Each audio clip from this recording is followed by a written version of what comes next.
Hi, hello, how are you all? Welcome to my channel Law Made Simple with me Vidya Reddy. In the earlier videos, we have learned about wages. Let us look into what are the kinds of wages. Wage is the remuneration to labor for the work done, for the service rendered by it to the employer. There are different theories on the concept of wages as enunciated by economists and sociologists which explain various aspects of wage problems. However, these theories are not applicable under all circumstances. So let us look into the meaning and definition of wage. According to Section 2H of the Minimum Wages Act 1948, the term wages means all the remuneration capable of being expressed in terms of money, which would, if the terms of contract of the employment expressed or implied were fulfilled, be payable to a person employed in respect of his employment or a work done in such employment, and includes house rent allowance but doesn't include the value of any house accommodation, supply of water, medical attendance, or any other amenity or service excluded by general or special order of the appropriate government. No any contribution paid by the employee to any personal fund or provident fund or any scheme or social insurance will not be considered as wage. Any sum paid to the person employed to defray special expenses entailed on him by the nature of his employment or any gratuity payable on discharge is also not considered as wage. Wage only includes house rental allowance in this case. Let us look into the concept of wages. Broadly speaking, wages are of three kinds: living wage, fair wage, and the minimum wage.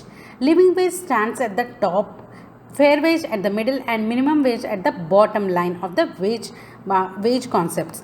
So, living wage. What is a living wage? Living wage is nothing but a wage rate which prevails in most economically advanced countries. The term living wage has not been defined in Minimum Wages Act 1948, but the South Australian Act of 1912 defines living wage means it is a sum sufficient for the normal and reasonable needs of the average employee living in a locality where the work under consideration is done or is to be done.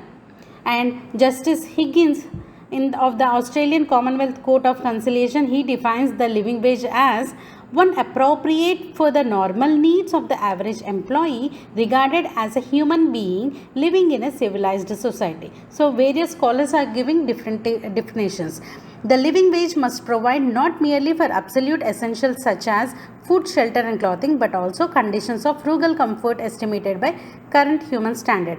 Living wages are wages without which working people cannot live and perform the duties as a citizen. It varies from country to country depending upon the price levels of necessities of life, and it is determined by the socio-economic conditions of a particular country. The living wage here is nothing but the wage earner to provide for himself and his family not only the mere basic needs but also some comfort, including the education for the child, protection against ill health, and requirements essential for the social needs, and the measure of insurance against the more important misfortune during old age.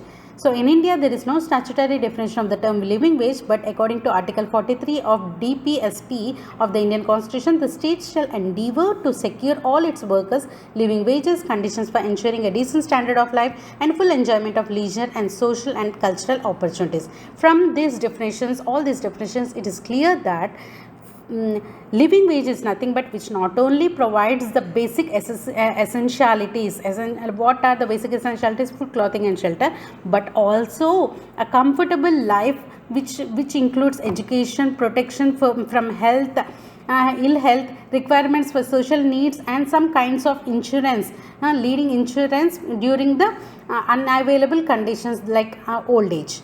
So these are the requirements which are included under living wage. Coming to fair wage. A fair wage is in between the living wage and the minimum wage. A fair wage is related to fair workload and the earning capacity. We can say that it is more than the minimum wage and less than the living wage. It may be roughly said that it is what we need for the basic necessities, and also the normal needs of the average employee regarded as a human being in a civilized society. A fair wage is fixed taking into consideration the present economic position and further prospects of the industry. So what is included under fair wage is the productivity of labor, the prevailing rates of wages in the same industry for similar occupations in the same or similar occupations in the same or neighboring localities, the level of national income and its distribution, and the place of industry in the economy of the country. So from the concept of fair wages, it is clear that along with the basic necessities of food, clothing and shelter, the fair wage can also provide with medical care and education for children, which is according to that capacity of the class which is established under fair wages. Coming to minimum wages, the term minimum wage has not been defined here also. The minimum wage includes not only the bare physical necessities but also some conventional necessities. For this purpose of minimum wage, it also provides some measures of education and medical requirements and amenities.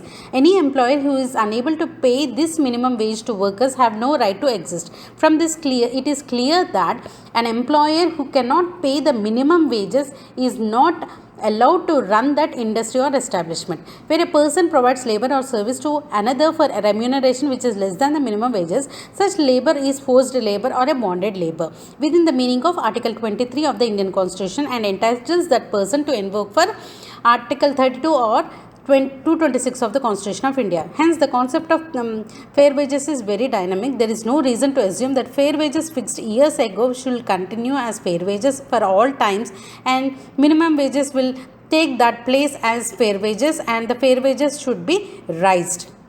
Let us look into what are the components of minimum wages. According to Section 4 of the Minimum Wages Act 1948, any minimum rate of wages fixed or revised by the appropriate government in respect of the scheduled employments under Section 3 consists of a basic rate of wages and a special allowance at a rate to be adjusted at such intervals and in such a manner, and an appropriate government may direct to accord as nearly as practicable with the variation in the cost of living index number applicable to such workers. A basic rate of wages with or without the cost of living allowance, and a cash value of the concessions in respect of suppliers of essential commodities at concession rates which are so authorized, and all inclusive rate allowing for the basic rate, the cost of living allowance and the cash value of the concessions.